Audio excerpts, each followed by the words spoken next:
నేను చెప్తాను. ఐసీయూలో ఉన్నాడు ఇంకా. డాక్టర్ గారు ఎగ్జామిన్ చేస్తున్నారు. ఏ విషయం తెలిసిన వెంటనే నేను ఫోన్ చేస్తాను. ఎలా ఉంది సార్? మేజర్గా ప్రాబ్లం ఏం లేదు సార్. రికవర్ అవడానికి 1 వీక్ 10 డేస్ పడుతుంది సార్. టెన్షన్ పడాల్సిన అవసరం లేదు. Hello, out of danger. Sanjay Sahu. అప్పటిదాకా అతని ఎత్తు బరువు మాత్రమే తెలుసు. ఆ రోజు మొట్టమొదటిసారిగా అతను లోతు చూశాను. కరీంనగర్ జిల్లా భూమిరెడ్డిపల్లి గ్రామంలో ఒక రైతు కుటుంబంలో పుట్టాడతను. తండ్రి పేరు జనార్దన్ సాహు, తల్లి సుమిత్ర సాహు, అతని తమ్ముడు గోవింద్ సాహు. వీళ్ళ కుటుంబం WHO లెక్కల ప్రకారం రక్షిత మంచినీటికి 4 కిలోమీటర్ల దూరంలో, ప్రభుత్వ ఆసుపత్రికి 8 కిలోమీటర్ల దూరంలో, ప్రాథమిక విద్యకి 10 కిలోమీటర్ల దూరంలో, దురదృష్టానికి బాగా దగ్గరలో బతుకుతున్నారు.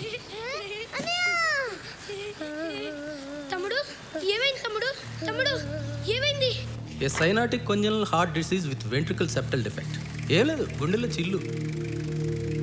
హైదరాబాద్ తీసుకెళ్ళాలి, కొన్ని టెస్ట్లు అవి చేయించాలి. బాగా అవుతుంది మరి. 5 అబ్బాబే 5 లక్షలు అవసరం లేదు, 1 లక్ష అయితే సరిపోతుంది. ఎక్కువ టైం లేదు, అది ప్రాబ్లం. ఎన్ని దినాల్లో చేయించాలి? మ్యాక్సిమం 1 నెల అంతే. ఏమన్నారు?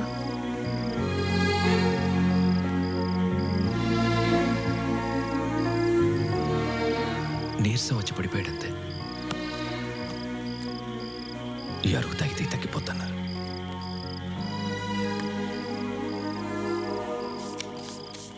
ఆ కుర్రాడు చాలా చురుగ్గా ఉండేవాడు. అందుకే డాక్టర్ చెప్పిన దానికన్నా 10 రోజుల ముందే చనిపోయాడు.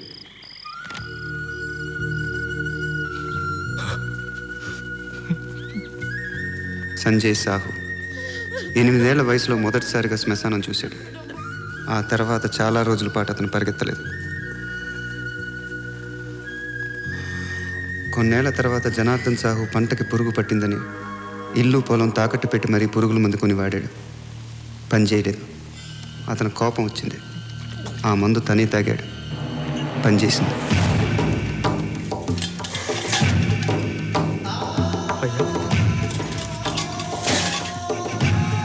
అయ్యా, నాయనా, నాయనా,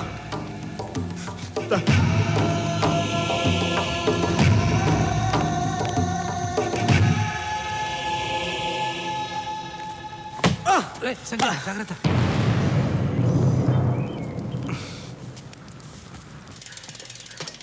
సంజయ్, నువ్వు లోపల అమ్మ దగ్గర ఉండు. నిన్నటి నుంచి మీ ఇద్దరు అసలు ఏం తినలేదు. నేను వెళ్ళి టిఫిన్ తెస్తా.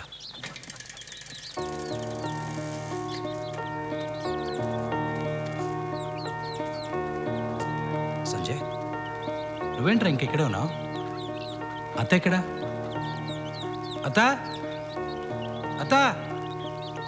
మళ్ళీ మనం శ్మశానం పోవాలరా.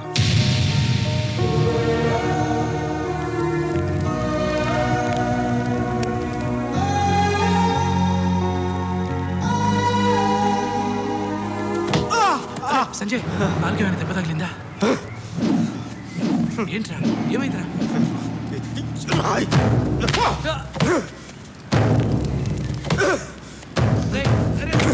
ప్లీజ్ ప్లీజ్ సంజయ్, సంజయ్ ఆగరా. సంజయ్ ఆగరా ప్లీజ్. సంజయ్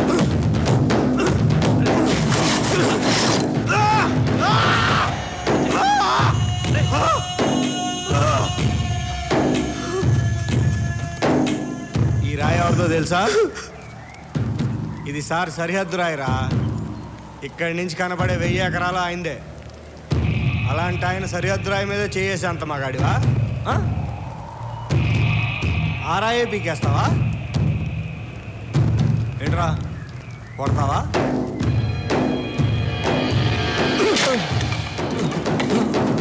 నీ సారింట్లో ఎంతమంది ఉంటారు? నిన్నే చెప్పు, నీ సారింట్లో ఎంతమంది ఉంటారో? మీ సారింట్లో ఎంతమంది ఉంటారో? ఇద్దరికి 1000 ఎకరాలు ఎందుకు? రూల్ ప్రకారం ఎంత ఉండాలి? సార్ ఊరికి రాజు తెలుసా? నీ సారు ఊరికి రాజావు కానీ వాడికి నేను బానిసని కాదు, వాడికి నేను బానిసని కాదు. ఇది సరిహద్దా? చెప్పు. నీ అయ్యే జాగీర్ బై సరిహద్దు రాయరా? ఇది సరిహద్దు రాయా? నీ అయ్యే జాగీర్ బై, నీ అయ్యే జాగీర్ బై. ఉండదు చేస్తారా? బతికే భూమి మీద రాళ్ళు పాతేస్తారా? తాగే నీళ్ళ బాటిల్ పెట్టి అమ్మేస్తారా? అమ్మేస్తారా? పీల్చే గాలి మొత్తం ఫ్యాక్టరీలు పెట్టి పాడు చేస్తారా? మనుషులు గాలి కలిపేస్తారా? ఆఖరికి మండే మంటను కూడా కిరసనాయిల్ డబ్బాలోను గ్యాస్ సిలిండర్లను దాచేసి బ్లాక్ లో దొరకనివ్వరా? రైట్ రా కూర్చో ముందు కూర్చో. ఆఖరికి ఆకాశాన్ని కూడా 8 ఏమని చెప్పి శాటిలైట్ ఏమని చెప్పి వాటర్ వేసుకుని పనిచేసుకుంటుంటే మేమేం చేయాలా? మేము ఈ భూమి మీద బతకత్తా? మాకు ఇక్కడ బతికే హక్కు ఉందా లేదా? నేల, నీరు, నిప్పు, గాలి, ఆకాశం ఇవన్నీ అందరివి. నీ అబ్బ సొత్తు కాదు, నీ సార్ అబ్బ సొత్తు కాదు. అర్థమైందా? చెప్పు. నేను చెప్పినాను చెప్పు.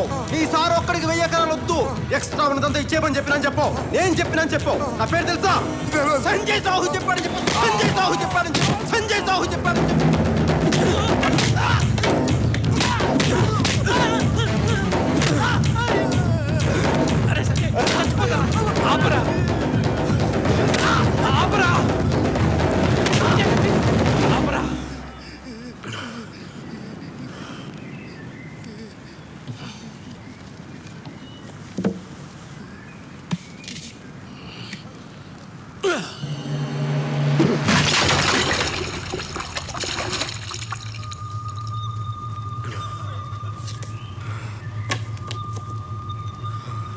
నీకొచ్చి నీ కోపం గాలికి తగిలిన రాయి మీద, రాయిని పాతిన సార్ మీద, సారు పంపిన మనుష్యుల మీది కాదు, ఇంకా చాలా వాటి మీద. 25 ఏళ్ళు నువ్వు భరించిన పరిస్థితుల మీద. నీలాగే ఇదే కోపమున్న ఇంకొంతమంది అక్కడ దూరంగా అడవిలో ఉన్నారు. వాళ్లతో కలిసి పనిచేస్తావా? వస్తావా? అక్కడ కూడా ఎవరైనా రాళ్ళు పాతారా? పీకుతాం.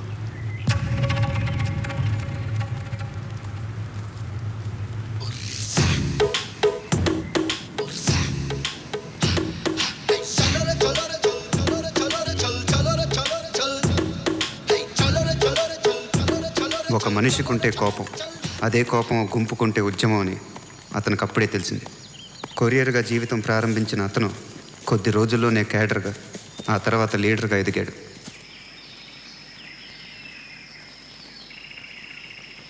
ఎవరి కోసం ఈ గిఫ్ట్? నెక్స్ట్ వీక్ కాన్వాయ్ వస్తుంది. వాడి కారే పేలాలని రూలే ఉంది. కాను అయినాక డజన్ కార్లు ఉంటాయి. ఎవడి కారన్నా పేలచ్చు కదా. ఆడు కారు వెళ్తే ఆడే పోతాడు, పక్కోడు కారు వెళ్తే భయపడిపోతాడు. ఏదైనా బెటరేగా.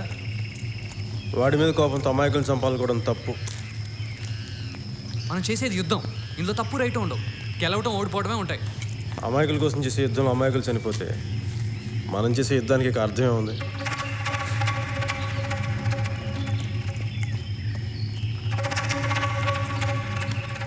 ఇది పైనుంచి ఆర్డర్. నాకు ఇదే ఇంపార్టెంట్, నీ అభిప్రాయం కాదు. ఇది అభిప్రాయం కాదు, నిజం అని చెప్పాలనుకున్నాడు, కానీ చెప్పలేదు. తను చేస్తున్న యుద్ధం రైటా రాంగా అనే సంఘర్షణలో ఉండగా ఒకరోజు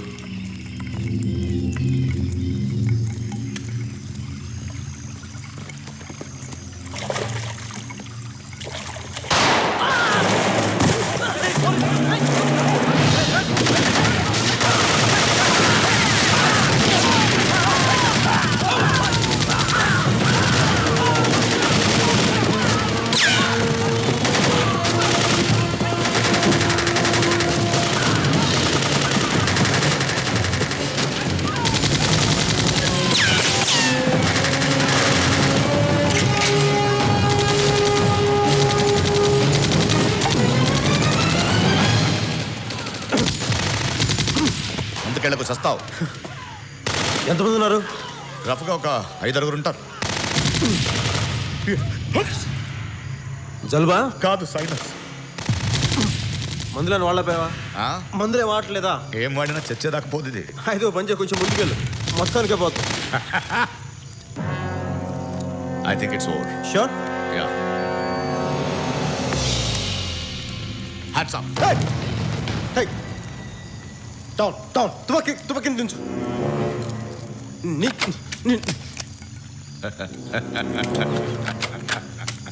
down okay down.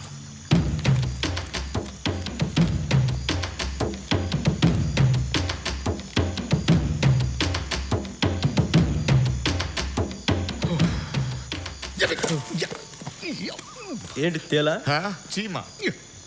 Okay police ఎందుకు నవ్వుతున్నావు? ఏం లేదు. నేను చచ్చిపోతే బాగుంటుందని కదా. Hands up. ఏయ్, హ్యాండ్స్ అప్. చేతులు కట్టేసావా? ఎలా ఎలా? ఇవన్నీ మీ వల్లే తెలుసా మీకు? ఎన్కౌంటర్లు, కోంబింగ్లు. హ్యాపీగా ఉండేవాడిని హైదరాబాద్లో. 2 ఏళ్ళ నుంచి అన్నం నీరు లేకుండా తిరుగుతున్నాను ఈ అడవుల్లో. మండల ఆఫీసులు పేల్చేస్తారు, బస్సులు పేల్చేస్తారు, అన్నీ పేల్చేస్తారా? అవన్నీ దీపావళి సామాన్లు అనుకుంటున్నారా? రే, నా డిపార్ట్మెంట్ దాకా కాదురా, నా చొక్కా గుండికి కూడా పీకలేవు నువ్వు. తప్పులని మావేనా? మీవేం లేవా? నీవే. మీరు చేస్తున్నారు కాబట్టి చెప్తున్నా. ఏం కాదు. ఏంటి కాదు? తప్పు మాదేం కాదు. తప్పు అంతా మీదే. ఒప్పుకో. నేను ఒప్పుకోను. ఒప్పుకో. తప్పు మాది కాదు. ఒప్పుకోరా. ఎందుకు ఒప్పుకోవాలి? ఎందుకంటే గన్ను నా చేతిలో ఉంది కాబట్టి ఒప్పుకో. ఓకే, తప్పు మాదే. తీ, పేలుతుంది, తీ. తప్పు ఒప్పుకున్నాను కదా, తీ.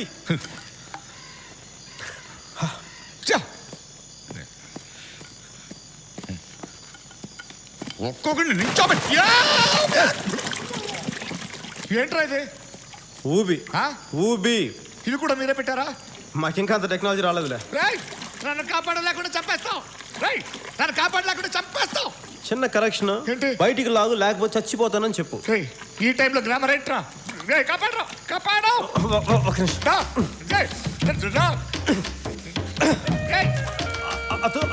తుపాకి వస్తున్నా. అగండి జరిప జరిప.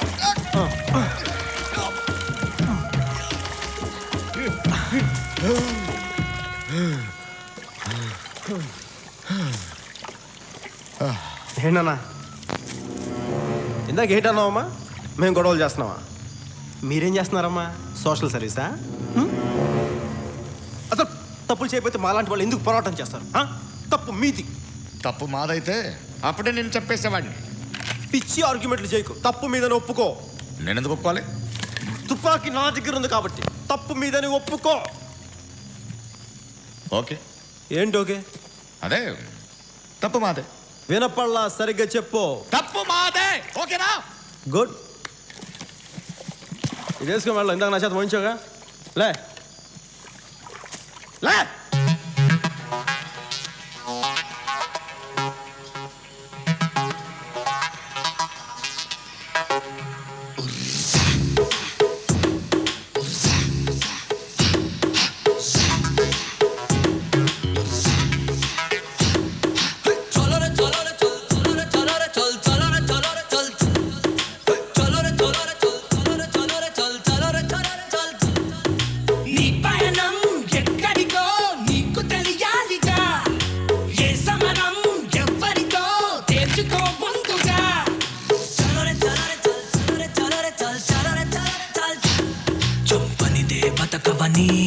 బతికేందుకు చంపమని నమ్మించే అడివిని అడిగేం లాభం బతికే దారటని.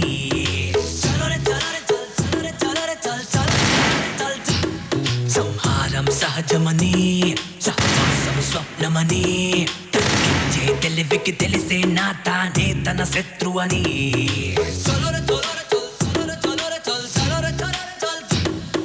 ధీరులకి దీనులకి అమ్మఒడి ఒక్కటే, వీరులకి చోరులకి కంట తడి ఒక్కటే.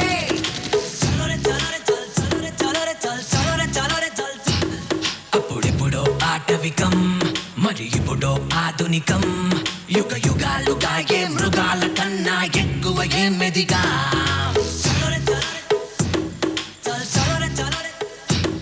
రాముడిలా ఎదగగలం, రాక్షసులను మించగలం. రకరకాల ముసుగులు వేస్తూ మరిచాం ఎప్పుడో సొంత ముఖం.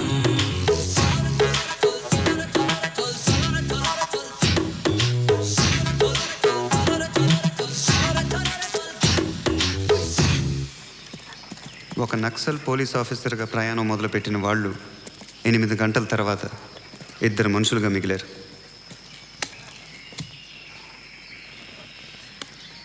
ఏదో వెహికల్ వస్తుంది. అది పోలీస్ జీప్ అయి ఉంటుంది. గన్ నాకు ఇచ్చేయి. నువ్వు నక్సలైట్ అని ఇక్కడ చెప్పను. పోలీస్ స్టేషన్కి వెళ్ళి ప్రెస్ని పిలిపించి నీకు పునరావాసం కల్పిస్తాను. ఒకవేళ వచ్చేది నక్సలైట్లయితే గన్ నా దగ్గర పెట్టుకుంటాను. నువ్వు వెళ్ళా పొదలో దాక్కు. నేను వెళ్ళిపోయాక ఇక్కడ దగ్గర ఉన్న పోలీస్ స్టేషన్కి వెళ్ళు. వచ్చేది పబ్లిక్ బస్ అయితే ఈ గన్ పొదలో పడద్దాం. వచ్చిన బస్సుకి ఊళ్ళో దిగి ఎవరి దారిని వాళ్ళు పోదాం.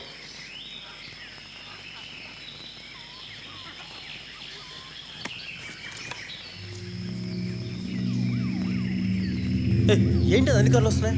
Home minister convoy.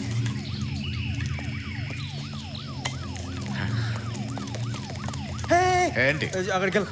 అక్కడ ల్యాండ్ మైన్ ఉంది. అక్కడ ల్యాండ్ మైన్ ఉందని నీకు తెలుసు? అది పాతిన టీంలో నేను కూడా ఉన్నానులే. కెపాసిటీ ఎంత? సగం కాన్వాయ్ లేచిపోద్ది. ఎలా వస్తున్నారు వాళ్ళు? ఆపు ఆపు దాన్ని ఆపు. ఎలా ఆపాలి? గట్టిగా అరువు. అరిస్తే వినపడదయ్యా. చొక్కా తీసి ఊపు. ఆపు. నీ చొక్కా చొక్కా చొక్కా నేనేమను. కాన్వాయ్ మొత్తాన్ని రక్షించిన చొక్కా ఎవరిదంటే నాదని చెప్తే ఆ క్రెడిట్ ఎవరు దక్కుతుంది? నాకా నీకా? ఆ క్రెడిట్ నీకు దక్కాలి. You're right.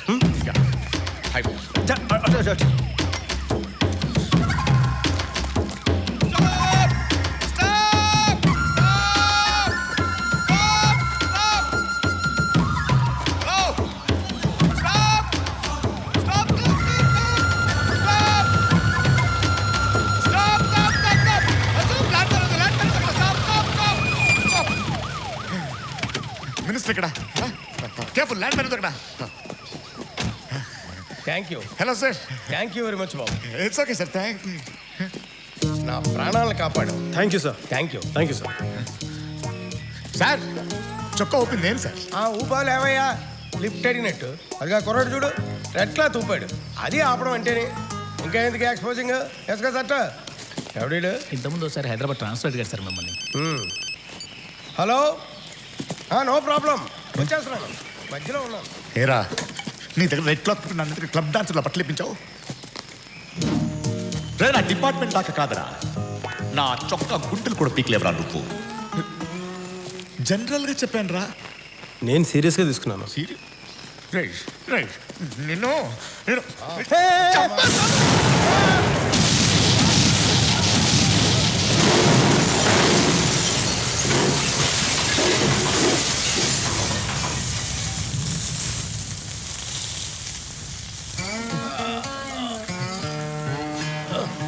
సారీ సార్, పేలుతుందా లేదా అని టెస్ట్ చేశాను సార్. హైదరాబాద్ ట్రాన్స్ఫర్ అడిగింది నువ్వే కదా? అవును సార్. నేను ఇంకా 3 ఏళ్ళు పదవిలో ఉంటాను. ఈ 3 ఏళ్ళలో నువ్వు రోడ్డు కాదు కదా, చిన్న కంకెర కూడా చూడలేవు. నీ అడవి తల్లికి అంకితం చేస్తున్నాను.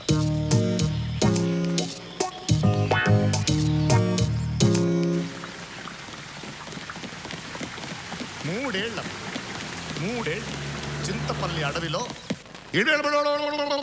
ఏంటండి అది? తిరుగుతూ ఉన్నానని కోయ భాషలో చెప్పాను. వాడికి పునరావాసం, నాకు వనవాసం.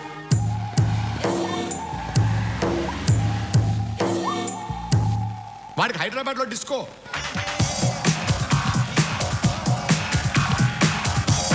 నాకు కోతల వలసలో డాన్స్.